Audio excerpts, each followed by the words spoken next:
Hello everyone. Today I'm doing a video to show you my specific daily routine on how I am applying to jobs and what I'm currently working on to make sure I get a job at the highest level possible with where my skills are at, with where my education and certifications are at. So just going right into it. One of the first things I think people need to focus on if you want to get into information technology is what I call the big three of getting an IT job. These are three different, I guess, considerations you have to make as to how important they're going to be to you.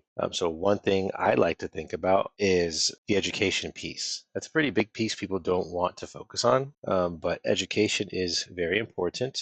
I think at a minimum, anyone that wants to be in tech today should be getting a bachelor's degree in computer science, information systems, information technology, something tech focused. They could be AI implementation or cloud compute, network engineering, something in tech. You need to focus on a degree that is extremely technical. Will build a lot of those skills while you go to school. So I think education is of supreme importance. I personally have a master's of science in information technology management, and I think that has been vital to my own success. And I also have a bachelor's of science in information technology. Another thing is certifications, not just little certifications, but at least one advanced certification. Obviously, I have a personal bias of what I think is really good for people wanting to get into tech. I obviously think the Security Plus, I think everyone that wants to be in tech should just get it off their plate. In a perfect world, everyone should get, my opinion, the Tech Plus, A Plus, Network Plus, Security Plus. Those will cover a lot of bases and allow you to break into tech. I want to say very easily, but you will have to put in the work, and I will show you how I'm doing that. Some advanced certifications are going to be like the AWS Solutions Architect Associate and Professional. Those will be really nice for AWS focused jobs. The Azure certifications like the AZ 900 and those above it are very vital to you as well. And then I think the most powerful certification for anyone wanting to get into information technology is going to be the CCNA, the Cisco Certified Networking Associate. If I can go back in time, what I would have done is I would have not gone to school immediately. I don't want to say I made a mistake because I don't think I did, but I think my life probably would have turned out very differently in a very positive manner if I focused on getting my CCNA first and then enrolling into school. My pathway is when I decided to get into IT, I got my A plus, I got my Tech Plus first, I got my A plus, I got my Google IT support certificate. Then I got my first job working at a company called Infogain as they call it a senior level one help desk, I think associates or analysts. So, senior level one help desk analyst is what I was. What I should have done, I enrolled in school immediately after getting my job. Like I got that job in December. I was enrolled in my bachelor's of science in IT that January, like literally a month later. If I can go back in time, I do think I should have gotten my CCNA right off the bat. I just think the CCNA opens up so many doors that have remained closed to me up until this time. So I've done it backwards. I have my bachelor's, I have my master's, and now I'm heavily studying for the CCNA. My daily routine of applying for jobs, this is what I want to go over. In a previous video that I recommend you watch, it's when I go over my LinkedIn, my resume, and everything else. I'll do it very quickly here. I have a resume. It's quite lengthy. It's about 4 pages. I want to say 2 to 4 pages. If the job is under $70,000 a year, please do a 2-pager. If you're applying for jobs that are more responsibility, they may actually want to know more about you before sitting down and interviewing with you. I'd say at maximum 3 to 4 pages. I've done some jobs where they wanted me to create like a 6-page resume, but that's very few and far between and not needed. But you can see my resume here is very simple. I do bring up the home lab. This seems to be of more, I don't want to say extreme importance, but it seems to be how you can build your skills without actually having a job. And that's something I like having a home lab. I've always used VirtualBox. Now I'm using Proxmox and hosting services on there. It's something I talk about in interviews, and it seems to get a lot of great feedback, especially working in this Debian-based virtualization environment that is Proxmox. So I have the resume in a video that you can go download and make it your own. So I'll get out of that, a cover letter, and I have this in my LinkedIn video tagged. So you actually have access to this. You can grab this, throw it in the ChatGPT, give it all your experiences, and it can make one tailored to you, whether you use Cloud, Gemini, ChatGPT, whatever Gen AI you use, or write it yourself. So I have a cover letter, and I might change the title, I might change the content, depending on the job I'm applying to. And then I have references. I never like being asked for references because I feel like I should have provided added that to the job first off. They shouldn't have to ask me. I should be giving them everything they need when they want to make a decision on me. So what I do, and I've had references called on many occasions. Some jobs I've gotten in the past, my references actually stayed on the phone for about 50 minutes answering about 40 questions about me. Obviously, different tier jobs will require a different level of, I guess, vetting on you. So I would just keep that in mind for maybe your higher echelon positions. I have linked this in my previous video. I'll try to remember to link all the stuff in this video, but I wasn't planning on it, but I will try to do that for everyone. Another thing is you need to have a folder in your Google Drive or OneDrive or wherever you have your folders, a cloud provider preferably. You want to have a resume file. You want to have everything that is needed to apply for a job. I have my transcripts, reference sheet filled out, cover letter. I have different resumes. I have 2 resumes here. My degrees. I will try to have a PNG, a PDF, and maybe a doc of certain items depending on how I can upload them on a specific job's website. My certifications, my degrees, transcripts, and I have a roadmap. I don't submit this. This is just for me to look at. This is how I want my future to look. And I recommend you having a very long conversation with your specified AI and create yourself a roadmap. And I'm going to ask you to do something that might sound crazy. Plan it out for the next 10 to 15 years, not a 5-year plan. I don't believe in those. That's not a long enough amount of time to make a good decision, in my opinion. You need to have how do you want your life to look in the next 15 years? Plan that out and just start working on it. Start working on it. And maybe for me, this is my phase 1. The reason why it's going to be 15 years is because I'm most likely going to do the PhD path, which is going to be 5 to 7 years. I'm estimating a PhD will take me 7 years. I don't know how long the program allows, if it's 7 to 10 years is the limit, or we'll see, and I'll work within that limit. But I have a very specific goal in mind, and you do as well. And so I would suggest making a roadmap. I have my roadmap up behind me. You can't see it, but I keep it pasted on my fridge, keep it pasted at my office at work. I keep it pasted above the futon in my office and inside my closet. I have it there. It's just to remind me to keep going, keep moving forward. So you can pause the video and peruse my roadmap, take a picture of it, utilize this to make your own. I have the current foundation, and I'm currently on phase 1. I have a network focus on phase 1, then a cybersecurity focus on phase 2. I believe phase 5 will be merged with phase 1 and phase 2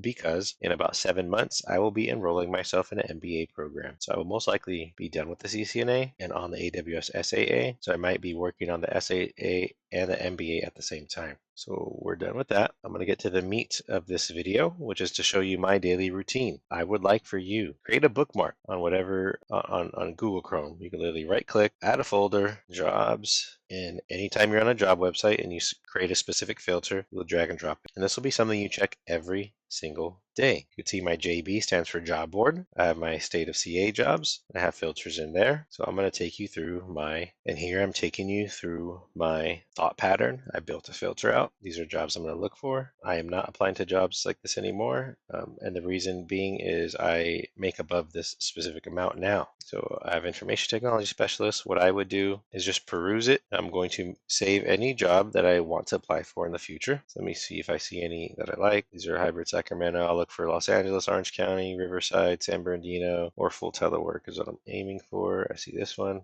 This is a job I unchecked, but essentially that's what I would do. So I would go through all the jobs that I am qualified for and just do the same exact thing through. And all these jobs, I've actually interviewed for them in the past. So I can actually, I know if I apply, there's a very good chance I'll get a call back.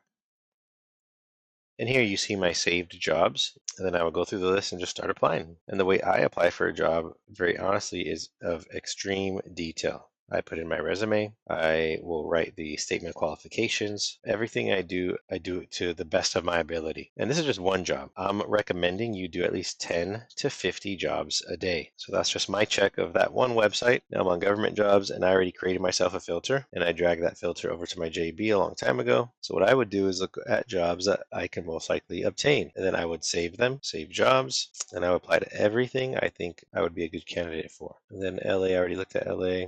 EHP, these are the jobs next to me. I'm showing you my thought process. And I would go through and I just apply to anything that's within my wheelhouse. One page I look at, and I do this morning and night. Intern enterprise architecture. I'm not doing any internships. Okay, so that check is done. Okay, this check is done. And then on Indeed, well, for you guys, depending on the job. Service desk is always a good one. And I would also save jobs and go to my saved jobs and apply. Technical support associate, Tech 1 IT, a contract role. Contract roles are great if you're just starting out. Tech support 1. And I'm going to say something about remote roles really fast. When you're getting into IT, take whatever you can get. This is my ideology. You take what you can. You build your experience. When you've been in a job for 90 days, you sit down and think to yourself, can I see myself being here more than a year? Or have I learned everything I need to move on to the next job? If you can really sit down and say, I think it's more beneficial for me to look elsewhere than to stay, then you 10 to 50 applications a day. That's what you'll be doing. So I might spend literally maybe an hour on Indeed, just going crazy. You will make your Indeed how I made my LinkedIn. My LinkedIn is extremely detailed. Everything about my LinkedIn was done with precision and to be extremely detailed so that if anyone looks at this, they know exactly what I'm about. Pictures of my degrees, all my certifications,